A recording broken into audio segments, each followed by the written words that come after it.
Thank you very much. My name is Michael Holland. I'm Head of Education at Chelsea Physic Garden. I've been working there for about 21 years.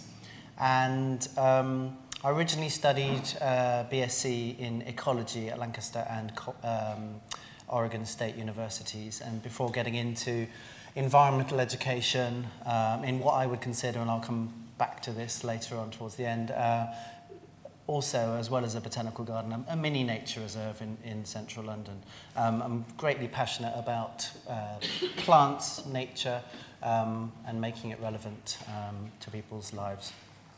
Now, this will be a talk as much about technology and innovation as it will be about plants and people, but it will all be centered around this one place, Chelsea Physic Garden. Having said that, there will be a few key small international excursions that link into the people, the plants, and the centuries. Chelsea Physic Garden's 343-year history spans 5 centuries, and I'll give a summary of each of these 5 centuries with respect to the garden, as well as highlight 5 notable people from each of those centuries, one from each of those centuries, and of course 5 useful plants that are somehow linked to those people, as well as the fact that we're still growing those plants today. So that just to recap, there'll be 15 landmarks plus this little preamble and then a little kind of post-amble, which probably isn't a word. So some of the people, obviously, with a talk of that structure, any talk about the Physic Garden could go on a myriad of different routes. And rather than stand here and read Sue Minter's wonderful book, The Apothecaries Garden, from cover to cover, which probably take more than 50 minutes, actually, I'm going to just choose a selection of highlights. And we'll have a little brief look into the future as well. We'll try and do a bit of not clairvoyance, but, thinking about the future as well. Starting at the beginning, the Apothecaries of London were originally members of the City Company of Grocers, but were granted independence by James I in 1617, and by 1632 they had set up shop in, 17th century, had set up shop in Blackfriars in the City of London, and eventually became the largest of the livery companies. The headquarters were destroyed by the Great Fire of London, which is going to be celebrating it, well, if you could celebrate a Great Fire, commemorating the Great Fire of London 350th anniversary on the 2nd of September this year, which they probably didn't think it was all that great either, actually, because they were made homeless. And then several years later, they set up shop in slightly upstream in the village of Chelsea, which was therefore not only the headquarters, but a place where they had headquarters rebuilt, but they had a new site which could actually grow live plants as well. Incidentally, the word apothecary, this is the apothecary's crest, which features the god Apollo astride the serpent with legs, so it could be a crocodile, serpent of representing disease, and unfortunate for the rhino being a symbol of medicine. Very, very bad news for the rhinos. So that's the apothecary's crest that still stands in the garden. But the word apothecary derives from the apotheca, which is a store for spices and herbs. And they needed to be able to identify these herbs effectively and not make mistakes. That's quite crucial in ancient and modern medicine. And the garden was formed at a point of history where superstition and religion and beliefs of alchemy and actual science were all a bit intertwined. The understanding of the human body and the nature of medicines were also in transition. And despite doctors having to be required by law to study at university in Europe as early as the 13th century, it didn't necessarily mean that if they left university with that degree, they were able to actually make anyone better. And another thing, by about the 17th century, doctors didn't necessarily, they felt a little bit above their patients. They didn't want to necessarily get their hands dirty. They didn't necessarily want to touch them. And another thing is that some of the surgeons would have second jobs in the evenings as hangmen. And their equipment and their methods were very similar to a torturer. The doctors and the torturers' toolkits were fairly similar. So not nice stuff, generally. The seedling garden, which is approximately 4 acres in size, was founded on the site of previous market gardens and served three main purposes: a base for the apothecaries' boats, and as well as some other livery companies' boats that they could charge rent for or from. It provided a site for growing plants, which they could then use in medicine, and it also gave them a place where they could have as a base for field trips. I've got a picture of a field trip. Now, this is a bit later on. This is actually the next century, but it's the only image we've got of a field trip from the Physic Garden. This is herborising with Hudson, maybe in Putney or somewhere sort of up or downstream from the garden. It was really important also for the garden to be a place where they could learn how to identify these herbs, because you wouldn't want to study for years and years to become a doctor or an apothecary and then poison someone on your first day as a doctor because you used a plant that looked a bit like the one that wasn't poisonous. So really, really, really crucial. Having said that, many of the modern day pharmaceuticals are the most poisonous plants in the world, but that's a matter of dosage. So above all, it was a training ground, and it still serves that purpose in maybe a slightly broader way nowadays. And I'm very thoroughly proud to be, as it were, head teacher at what we now call London's oldest outdoor classroom.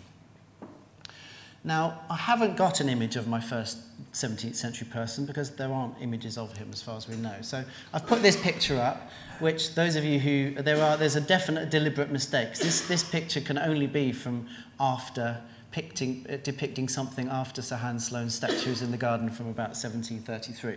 But for the purposes of the illustration, maybe one of these people that's featured was John Watts, who was one of our first curators directors. He started in 1680. He was a merchant apothecary by trade, and he was appointed to order, manage and care for the garden for £50 a year with 2 gardeners.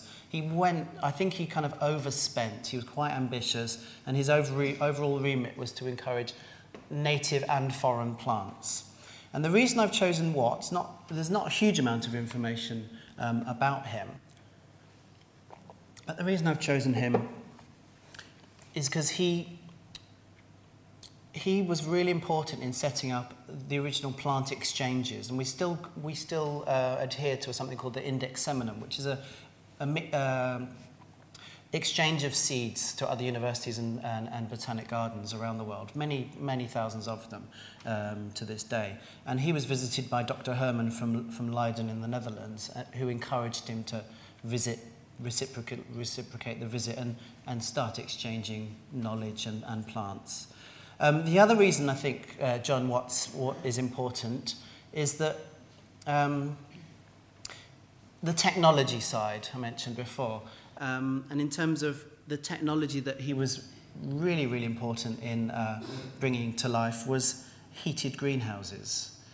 And so Hans Sloane wrote to John Ray in 1684 saying how Mr. Watts said, "A new contrivance which conveys the warmth through the whole house, letting on upon occasion outward air by the windows. He thinks to make by this means an artificial spring, summer and winter." And one of the plants that Watts cultivated successfully would have much appreciated this technology and this warmth. It would have made it felt less homesick, as it were, if a plant could feel such a thing, which I'll talk about in a moment. That'll be our first notable plant. Around that same time, the astronomer Edmund Halley related to the Royal Society an observation made by John Watts. 2 observations. First of all, that if you put a bell glass being whelmed over a plant and pressed down hard, that there shall be very little, if any, communication with the outward air, that the plant shall, notwithstanding, grow and thrive rather better. Now, we'll come back to this phenomenon in about 140 years.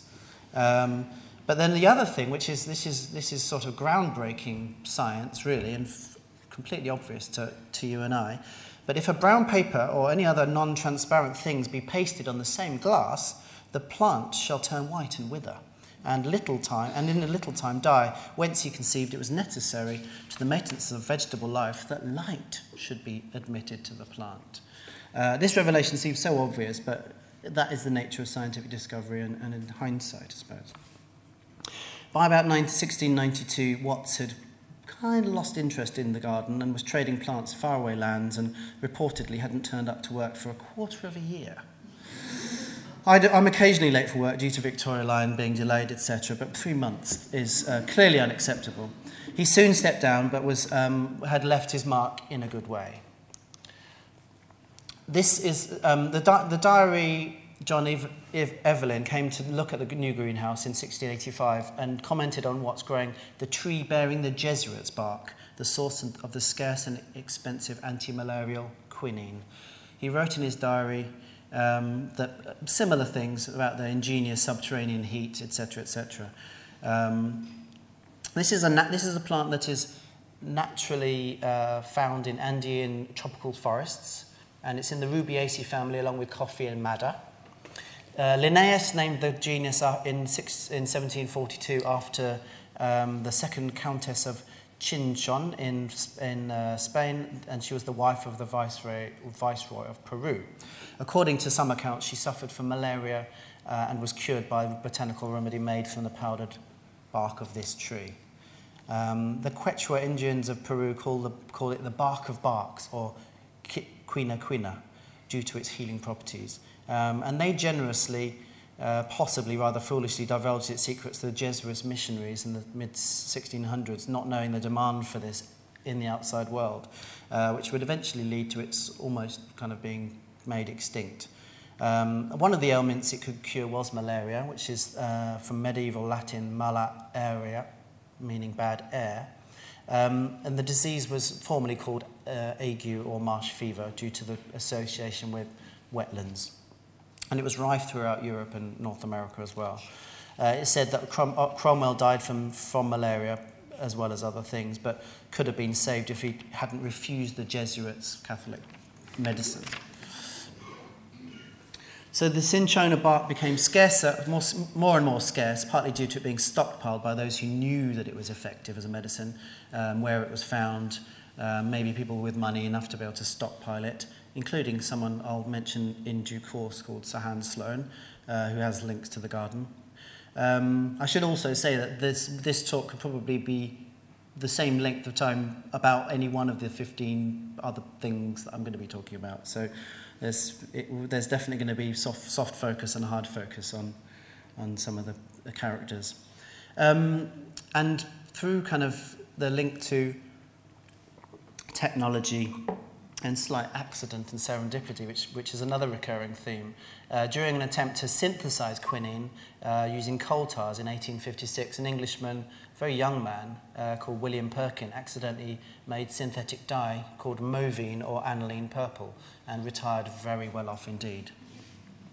The popular gin and tonic cocktail, which this is just water, which was introduced by the British Army, the army of the British East India Company in India, where malaria was persistent problem.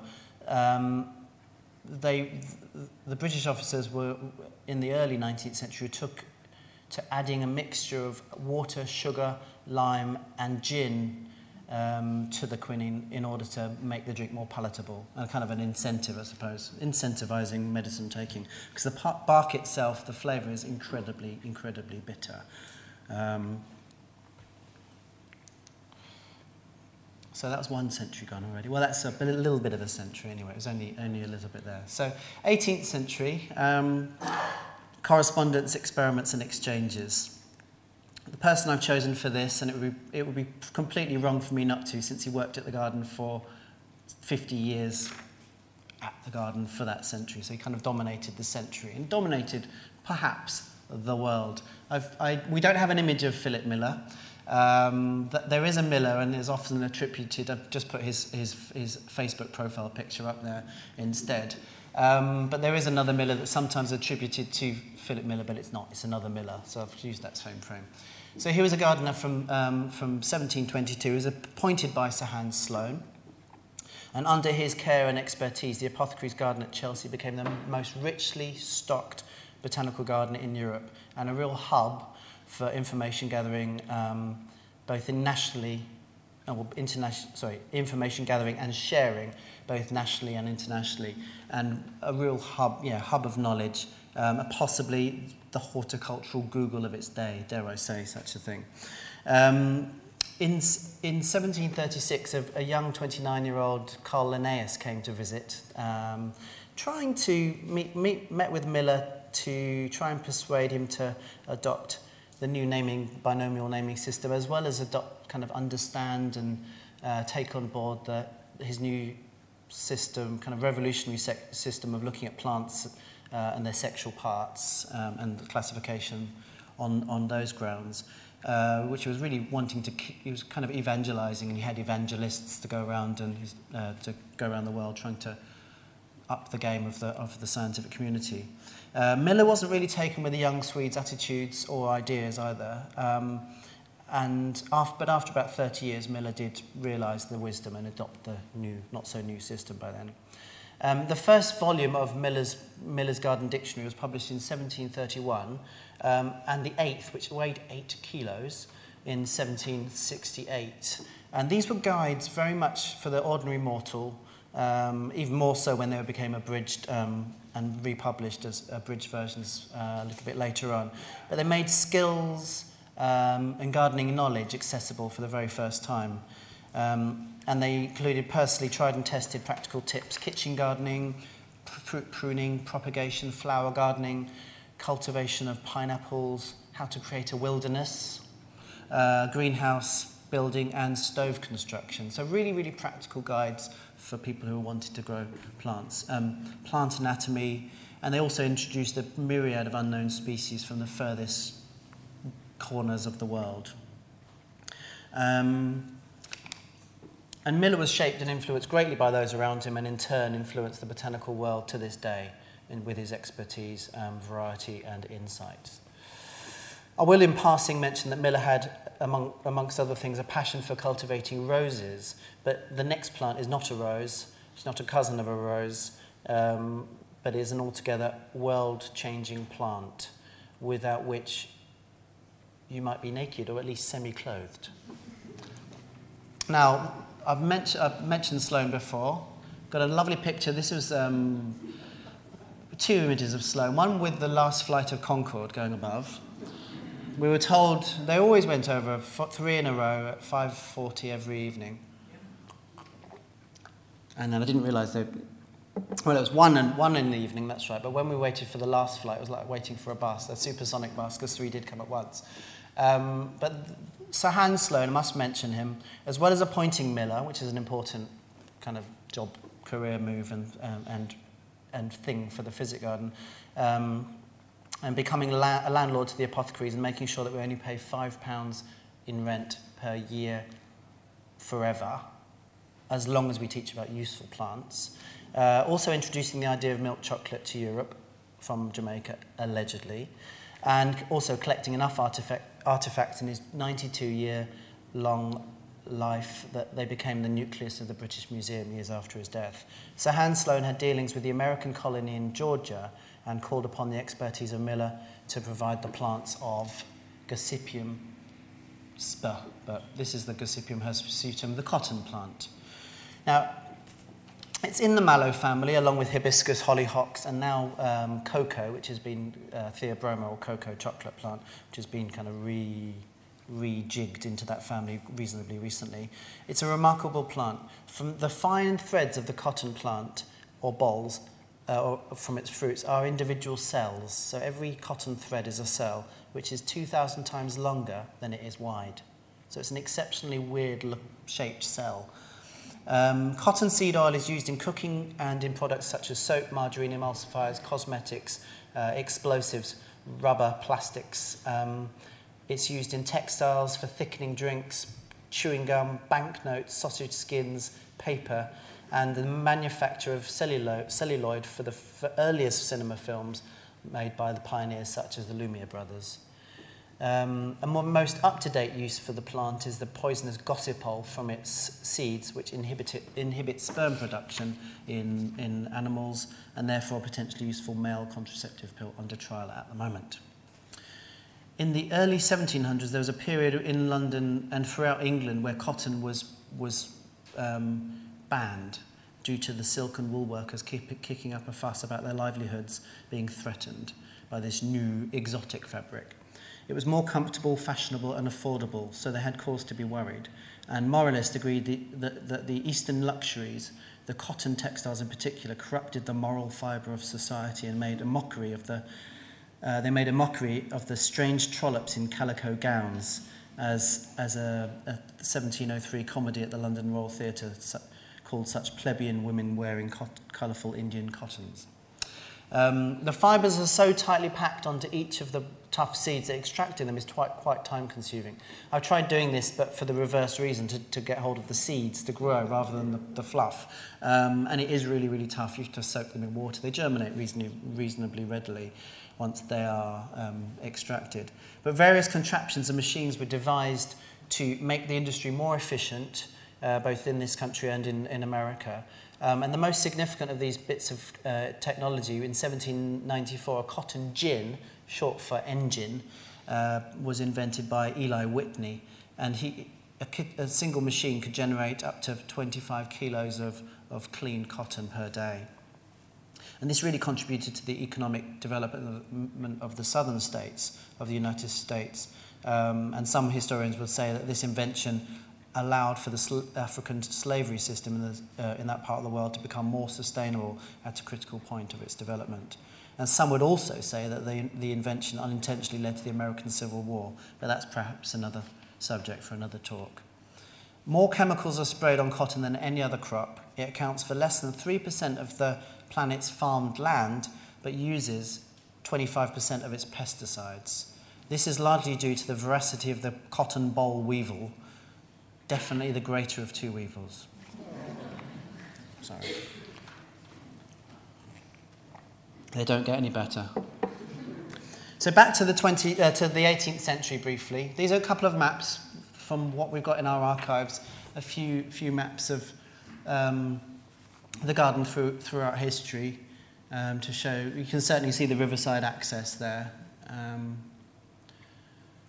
Getting in and out of London in those days would have been treacherous, muddy, laborious, unless you were the king, because you could use the King's Road or anyone associated with the king. There's another one. This is the one thing to note about the Haynes map of 1751 is on the top right corner in the northeast there. There's a little hole in the wall there, and that leads straight to Philip Miller's house. Can't imagine he was a lazy person, but you wouldn't really. It's not a huge garden. You wouldn't really need your own private gate to go home, because there's probably a gate there as well. But anyway, that's the Haynes map with quite a large wilderness area in the southwest part, which is another woodland nowadays. So Miller was a hard act to follow, and towards the end of the 1700s, William Forsyth, great-grandfather of entertainer Bruce Forsyth, found the Miller-created momentum of incoming international plants flooding to the garden quite overwhelming. A rock garden in the 1770s was built. This is a picture of it, with a pond in the middle of it, using ballast from one of Joseph Banks, basaltic basalt from one of Joseph Banks's voyages, fused bricks from Chelsea kilns, flint and parts of the Tower of London. So that's a beautiful, and then another image of the Sloane statue. So the 19th century, getting into Victorian era, empire building via innovation. This is an 1830s image of the garden, and these trees on the either side of the gate are cedars of Lebanon, which didn't survive too much. Watts would have introduced them originally, but they wouldn't have survived much after about 1900. In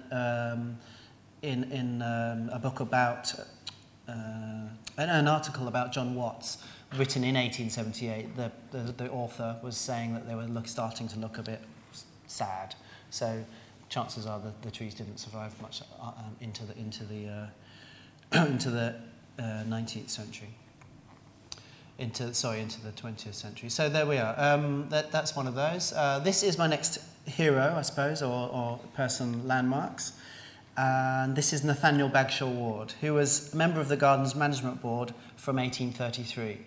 And necessity is the mother of invention, but so too are accident and serendipity and a little bit of luck, it turns out. Dr. Nathaniel Bagshaw Ward lived in Well-Close Square in what is now Tower Hamlets and practiced medicine in the area, a stone's throw from the Tower of London and St Catherine's Dock. In those days, this would have been a heavily industrial area with ships and chimneys bellowing out all manner of toxic nastiness into the air for everyone to breathe and to make it very difficult to grow plants, which he liked to do and he liked trying to do. He tried growing ferns and to not much success. He was an amateur entomologist and botanist and took trips to the countryside to collect specimens to observe at home. On one of these trips, in around 1829, Dr. Ward collected the pupa of a sphinx moth, which he brought home along with some of the soil around it, and he kept it in a sealed jar. After some time, he noticed that the fern and some grass had started to develop at the base, in the soil at the base of the jar, and thrived for years without any external air getting in.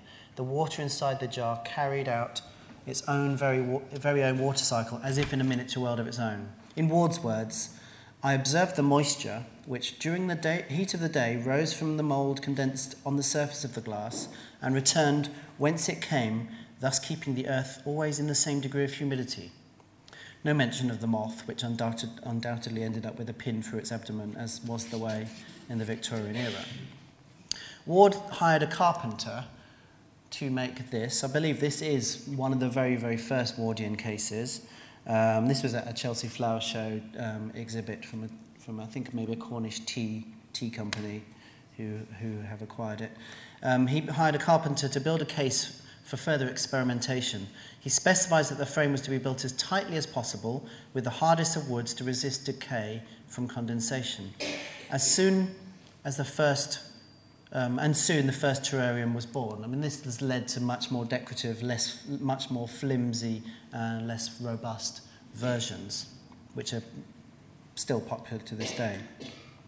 In 1833, he conducted his first major experiment by shipping 2 custom-built cases filled with a number of native British ferns and grasses to Sydney, Australia. After 6 months on the high seas, the cases arrived in Sydney Harbour with all the plants alive and thriving. Michael Faraday lectured to the Royal Institution on Ward's new invention in 1838, and Ward published his experiment and followed it up with a book in 1842 on the growth of plants in closely glazed cases. So via accident and curiosity led to one of the most important botanical and economic discoveries of the Victorian age, the Wardian case. And this is our replica, which is just underneath the cork tree in the Physic Garden, looking particularly verdant. Curator Robert Fortune was not in the garden long, as he was poached by the East India Company to take on the huge task of transporting 100,000 germinating tea seedlings from China to India to help establish the tea industry here. This was the first use of the Wardian case on a commercial basis, and they were used globally for the next 100 years until in the 1950s more viable air freight became the cheaper and better option. As a board member, Ward was extremely supportive of Thomas More, the curator, in reviving the garden after the Society of Apothecaries nearly abandoned it at the end of that century. And due to an increase in road traffic at the end of in the 1870s, the Chelsea Embankment Road was built, and which altered the layout of the garden, and as it increased in size slightly and lost its riverside access. Despite poor standards horticulturally at the garden, there was an increase in teaching, and in 1899 it was taken over by the City Parochial Foundation.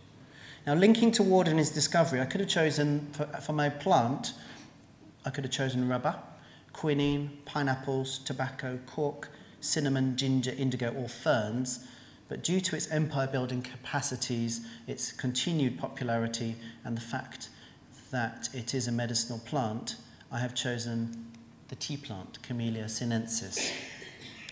This is one of my holiday snaps from the Cameron Highlands in Malaysia a few Christmases ago. at the tea plantation. This is an evergreen Asian shrub from a genus named after the Jesuit botanist Camillus. Many of its cousins are popular, as you know, with gardeners for their colourful flowers and glossy foliage. But as a beverage, it's been used for at least 5,000 years, possibly more. Said to be discovered as a potion by Emperor Shen Nung in the year 2737 BC. It is not only part of many of our own daily rituals, but has played a part in ceremonies in Asia for just as long. In China, offering a cup of tea shows respect to an elder. It says sorry. It gives thanks on a wedding day. And is a lot cheaper than champagne, I suppose. From a health point of view, tea contains antioxidants, lowers cholesterol and raises good cholesterol, and also raises the metabolism. Green tea can also reduce fatty deposits in the liver, can boost the immune function and kill bacteria living in the mouth. Now, while your imaginary cuppa cools down, here are a few factoids about tea. The country where most tea is drunk per person is? Any thoughts? Not China. It's Turkey. Expenditure on coffee in Britain first overtook the amount spent on tea in 1998.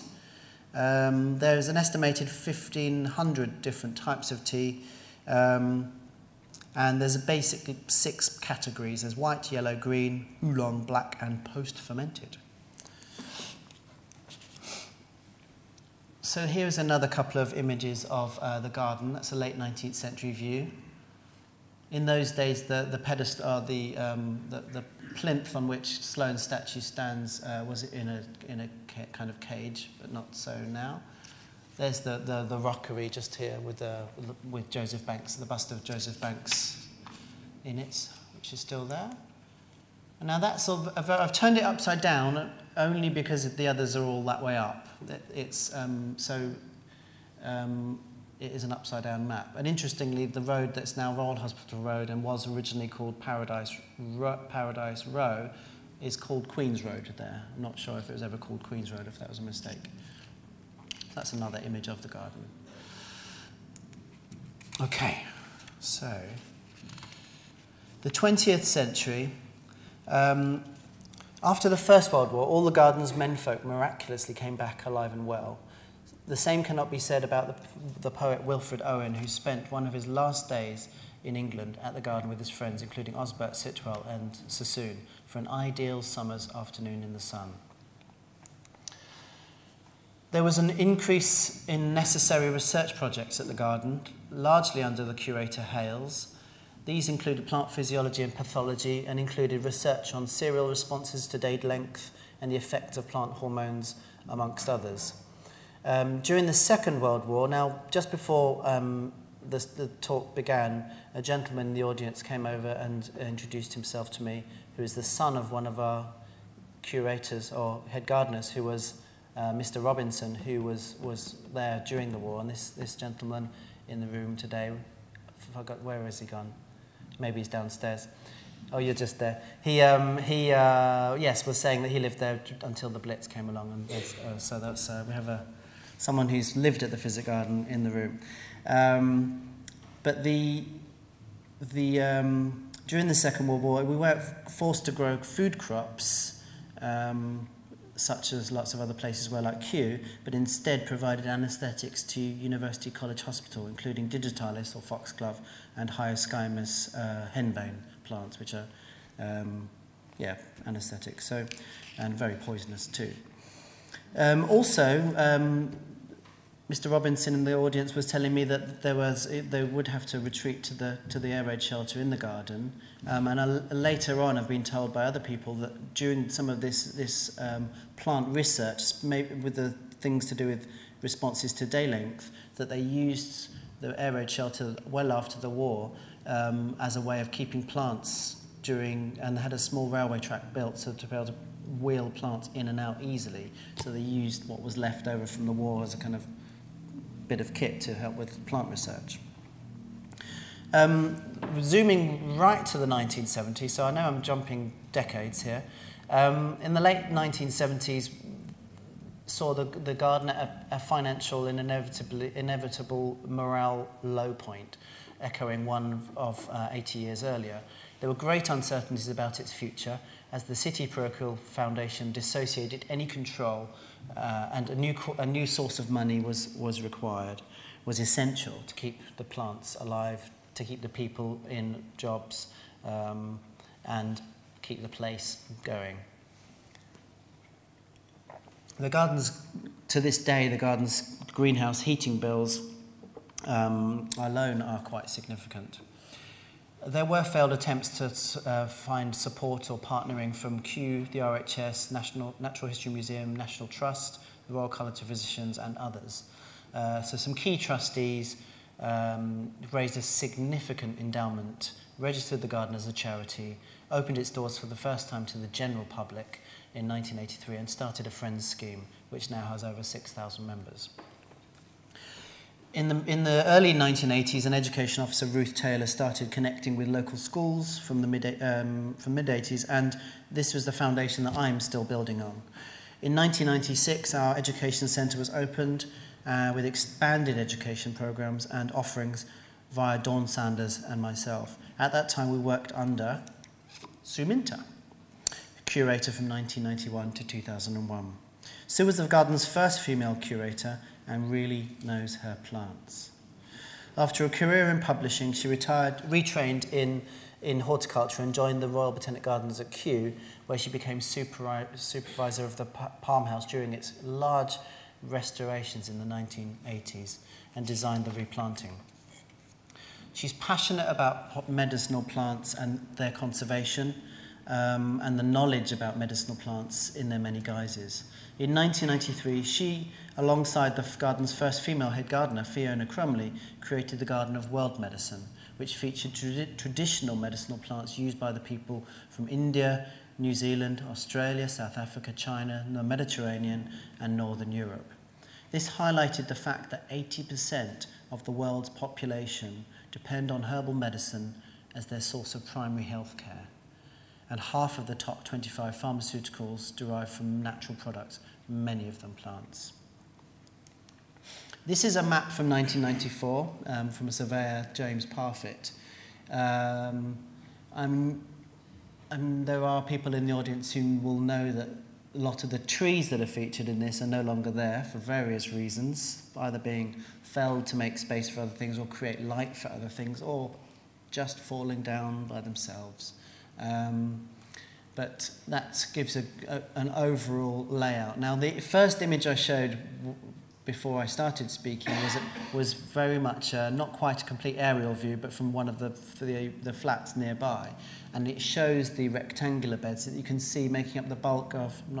I've got a pointer. Yeah. So this part of the garden are the order beds, which are the families of plants. The dicot order beds over here, the monocots over on this side. And it's really important as a feature of a botanical garden to have those to show the similarities and differences between and within plant families.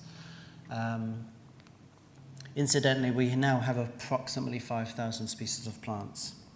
And I'm also conscious that I haven't mentioned, I know I should have started with this, and I know if I don't say it now I'll forget to say it, the word physic. I haven't explained what that means, and that's an omission. The physic arts were the healing arts, and originally pertained to that which was natural rather than that was metaphysical. Nowadays, the dictionary definition really would say medicines made from plants or plant-based pharmaceuticals. Sue Minter wrote a couple of self-led trails to the garden focusing on things like genetically modified crops, years before they became so popularised in the press, and endangered knowledge of indigenous people relating to plants as well. And on these same lines, she created quite a modest plant bed which featured medicinal plants that are under threat in the wild due to over-harvesting, either critically endangered or threatened. Often by people just trying to make ends meet, and a lot of that happens in parts of South and Southern Africa. This linked nicely into the treaties, international treaties such as the Convention for Biological Diversity, the CBD, and the Convention on the International Trade in Endangered Species, CITES. There was emphasis on memberships, collaborations and involvements with like-minded organisations and networks such as the Botanic Gardens Conservation International, BGCI, Botanic Gardens Education Network, BGEN, PlantNet, now Plant Network, the London Environmental Educators Forum, LEAF, and others. After leaving the garden, Suminta joined the Eden Project, where she was horticultural director from 2001 for 5 years. She was also a consultant on Singapore's Garden by the Bay project. And as I mentioned before, wrote this cracking book on the history of the Physic Garden, and one called The Healing Garden, and other books as well. She's a horticultural consultant now and specialises in economic botany, and is chairperson of the Herb Society. One of the plants that Sue featured in a Garden of World Medicine in 1993 is this very useful species called Artemisia annua. Sweet wormwood, sweet annie, sweet sagewort, annual mugwort, jinghao, amongst other common names.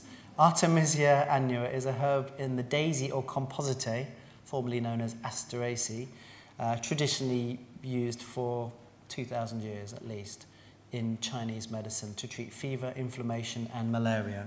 It is a sibling of the plant that gives us absinthe, and when one rubs the leaves and flowers of it, you can tell it's a cousin of chamomile because you're met with a pleasant, fruity sweetness. It contains a compound called artemisinin, which has been shown to be effective in treating malaria in clinical trials, as it can kill the deadly malarial parasite Plasmodium falciparum. Sorry about that. Sorry, should have practiced that one. Which is selectively toxic to the asexual erythrocytic stage of the parasite. So it gets it at one part of its life cycle. Artemisinin, above other remedies, has become extremely important in treating malaria, since resistance to many other antimalarials has become widespread. This is an excellent example of a modern-day pharmaceutical that's been tried and tested by people for millennia, and then being cashed in on by modern pharmaceutical companies, A, because it works, and B, because it's highly profitable. Now, here is the nasty part. Oh, that's not the nasty part. That's another picture of the garden from a helicopter, above Battersea Park, probably. Okay, now is the nasty part. This reported in the Lancet and other journals, there is evidence of widespread forgeries of artemisinin pills. So here on the top left, we've got images of what the packaging looks like. This largely happens in Southeast Asia, particularly on the border of Cambodia and Thailand, and also in sub-Saharan Africa. And there's forgery not only of the pills, so that they're actually just putting placebos in or watering it down with something else, or forging the packaging. So the bottom right-hand slide shows some of the inconsistencies with authentic packaging. And these forgers are going to great lengths, even putting quite complicated, here is the hologram, which is quite a complicated thing to forge, and really going to town on the holograms to make money out of people's demise, really. So from samples taken in a survey throughout those parts of the world, both Africa and parts of Asia, between 20 and 46% of the samples that were taken out of thousands of samples failed the various tests for authenticity. So not only, so basically, this is authentic enough to fool the drugstores and the customers, but obviously not the mosquitoes or the plasmodium. But by then it's too late. Malaria kills one child every minute. Now, the 21st century. It's difficult to think of find an image that's the 21st century. We're only at the beginning, really. And I know it's all supposed to be wireless, but I thought one of lots of wires was quite 21st century. I thought we'd all be flying around in jetpacks by the year 2000, but that's not the case. So making it relevant to our lives. Before leaving the garden in 2001, Sue Minter and team created a pharmaceutical garden which displayed modern-day pharmaceuticals in sections such as oncology, dermatology, parasitology, psychiatry, analgesics, anaesthetics, cardiology, and more. This was to be revamped several years later by the next of my notable people. We have continued to be active in all the same sorts of networks, LEAF and BGen and BGCI, attending and presenting at their national and international congresses and conferences. An important initiative that we signed up to in the last 10 years is the Global Strategy for Plant Conservation. And around the beginning of this century, I became more and more fascinated by the different facets of ethnobotany, and after seeing the reactions of many urban children visiting the Chelsea Physic Garden and seeing that they were strangely excited and overly wowed by seeing an onion growing out of the ground, which is something that I suppose I'd started to take for granted, that that's a plant and that's where we get it from. A project popped into my head, which is the, hopefully that's it, there we are, Shelf Life Project. Now, the Shelf Life Project, I started in 2003, started to grow and display plants in the corresponding package. So here we have kale and spinach in the green, in the super greens soup, wheat in the shreddies, and potato in the crisp packet, etc., etc. Also a yew tree, a poor little yew tree growing out of a tiny little Taxol bottle, and I haven't got the slide of it, but at the Chelsea Flower Show in 2004, we put on a smallish 2 metre by 3 metre display, making it look like a mini supermarket. And the plant I felt most sorry for was the juniper tree being shoved into a gin bottle. Because we had a little boozy section as well as a medicine section, cleaning section, etc. And Waitrose were great, they lent us the shelves and made it look like a proper shop. But this is something we received a silver gilt medal for that, and we do carry on this display at this garden to this day because it's still relevant, not just to the children visiting, but to many adults or mums and dads of the children coming on school trips. The garden has a modest library which isn't as accessible as it could be, but we are trying to address that by creating electronic versions of some of the books in there, and maybe one day we'll have a similarly scrumptious reading room as the one at the Wellcome Trust. We have an ever-expanding learning programme with short courses for adults on subjects such as botanical art, beekeeping, nature printing, perfumery, herbalism, composting, that's where I step in, plant identification and botany. And this year we have a series of 11 supper talks, and this year the main focus will be scent. And starting off our lecture series will be on the 7th of April, a lovely lecture about the natural history of dung, called the excrement factor.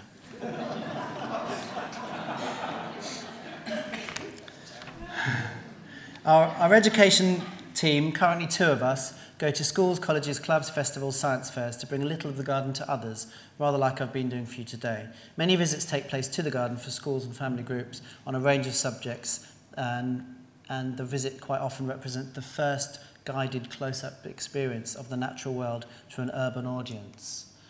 Now that's a Google Maps image of the garden from 2007. I'll leave it on that for a moment.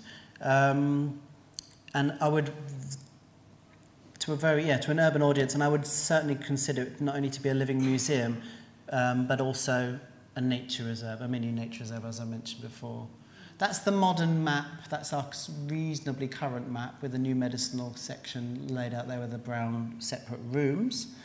And I have got another image, but I've come to that in due course.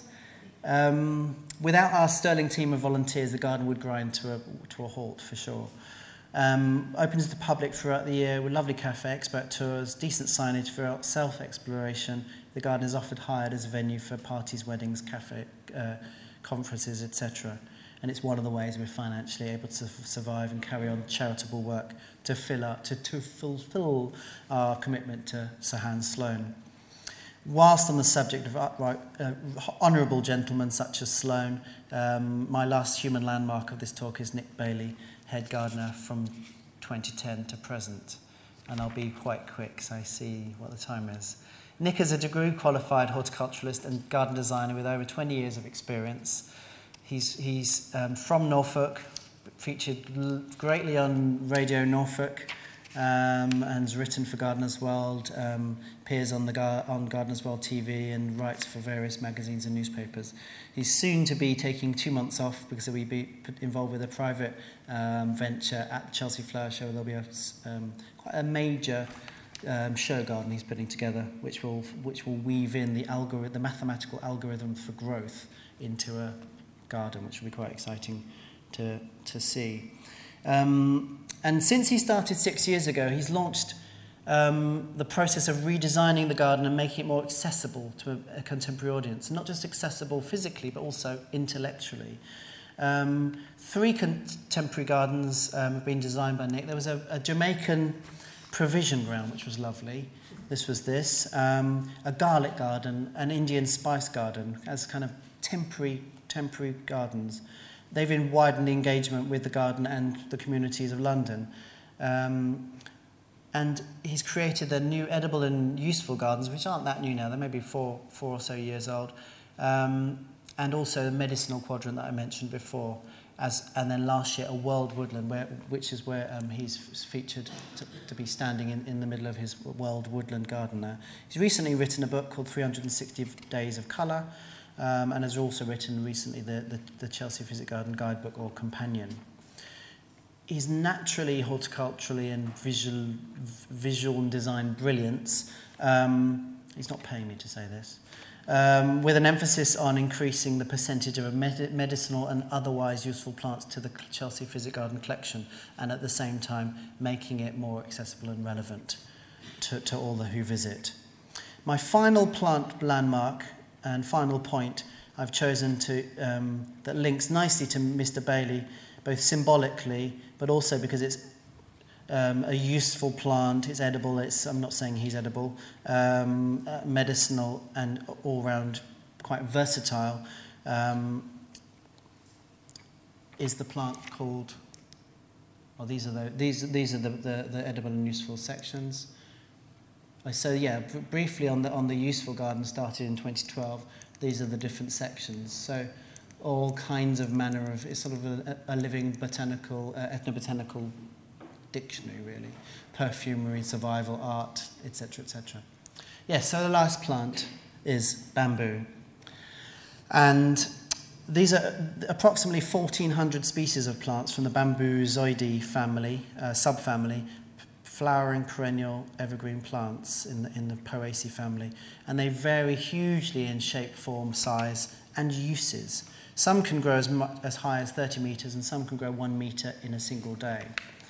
Ethnobotanically, bamboos have been used to make bicycles, buildings, beer, baskets, fishing nets, cloths, socks, hats, tools, scaffolding, pens, flutes, pipes, gutters, food, medicine, ink, acupuncture needles, paper mats, chopsticks, cups, ladles, plant supports, posts, arrows, record player, styli, coffins, chairs, toys, yurts, beehives, umbrellas, aphrodisiacs, inspiration for art, reinforcement for concrete, and some of the prototype incandescent light bulbs with glowing filaments. Deeply rooted in the psyche and culture of China, as is its cousin rice, bamboo is allegorical to how a gentleman should behave. It was suggested that one should always be upright as the bamboo and equally as strong, and also because the culm, the stem, is hollow, so should the perfect gentleman keep his mind open and never entertain prejudice or secret thoughts. Many species of bamboo are monocarpic, which means once they flower, they die. And this could be after 10 years, 20 years, or as many as 120 years, depending on the species. And all species of all individuals of each species are globally synchronized to flower, which is a strange thing in itself. Some of these seeds will find a place to safely germinate, but some of them won't. Once the plant dies, with some of the larger species that can become forests, quite large forests in Asia, once the plant dies, entire swathes of bamboo forests are wiped out over a several-year period. The roots eventually die, causes erosion. And this one theory is that the seed production requires an enormous amount of energy, which stresses the plant so much that it just dies. But obviously, as long as some of the seeds survive, that's fine. The mass flowering of events also attracts predators, mainly rodents. And this sudden availability of fruits in huge quantities in the forest brings in tens of millions of hungry rats who will feed, grow and multiply at alarming rates. After they devour the bamboo fruit, they start consuming crops, both stored as well as in the fields. A bamboo flowering event is almost always followed by famine, floods and disease in nearby villages. In a northeastern state in India, the dreaded event occurs almost like clockwork every 48 to 50 years when the bamboo species Melocanna bacifera flowers and fruits. The phenomenon, which occurred last between 2006 and 2008, is known to the local language as bamboo death.